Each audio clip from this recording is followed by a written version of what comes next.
Welcome back. Philippines లో తక్కువ ఖర్చుతో వైద్య విద్యను పూర్తి చేయొచ్చని ఎమా హైయర్ రల్లింగ్ కన్సల్టెన్సీ ఇండియా కోఆర్డినేటర్ కృష్ణప్రసాద్ తెలిపారు. వైద్య విద్య కోసం ప్రతి ఏటా మన దేశం నుంచి సుమారు 3700 మంది ఫిలిప్పీన్స్ కు వెళ్తున్నారని చెప్పారు. ఫిలిప్పీన్స్ లోని సెబు నగరంలో అతి పురాతనమైన సౌత్ వెస్టర్న్ యూనివర్సిటీలో మంచి నాణ్యమైన వైద్య విద్యను 25 లక్షల రూపాయలకే పూర్తి చేయొచ్చన్నారు. దళారుల మాటలు నమ్మి మోసపోకుండా ఉండేందుకు తమ సంస్థ ఉచితంగా కౌన్సిలింగ్ ఇస్తుందన్నారు.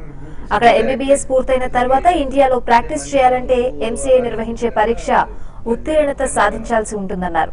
ఫిలిప్పీన్స్ యూనివర్సిటీలో వైద్య విద్య కోసం పంపిస్తున్న తల్లిదండ్రులకు విద్యార్థులకు ఉచితంగా సేవలు అందిస్తామని ఆయన చెప్పారు.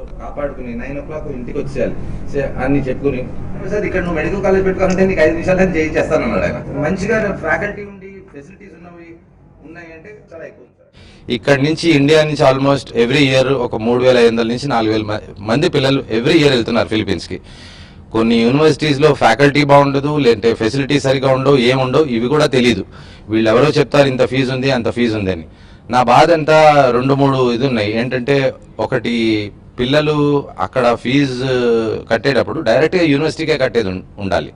ఇక్కడ వీళ్ళే తీసేసుకుంటారు. అక్కడ ఫీజు ఈ కన్సల్టెంట్స్ కట్టకపోవడం మూలని పిల్లలు వీసా రెన్యూ అవ్వకుండాను అలా ఇరుకుపోయిన పిల్లలు చాలామంది ఉన్నారు. నేను అక్కడ ఇండియన్ అంబాసిడర్ని కలిసినప్పుడు కూడా మనీలాలో ఆయన అదే అన్నారు, నేనేం చేయలేకపోతున్నాను, కన్సల్టెంట్ డబ్బులు కట్టలేదు, ఇతను ఏంటి అంటే ఒక చిన్న కాగితంలోనూ నేను 30 లక్షలు కట్టాను 40 లక్షలు కట్టానని చెప్తున్నారు, హాస్టల్ ఉందంటారు, వీళ్ళు చేసేవన్నీ అన్యాయాలు, వాళ్ళ పాస్పోర్ట్లు సర్టిఫికేట్లు తీసేసుకుంటారు అంటే నేను చెప్పాను, మరి passport is a government of India property కదా, మీరు అలా ఎలా తీసుకుంటున్నారని చెప్పి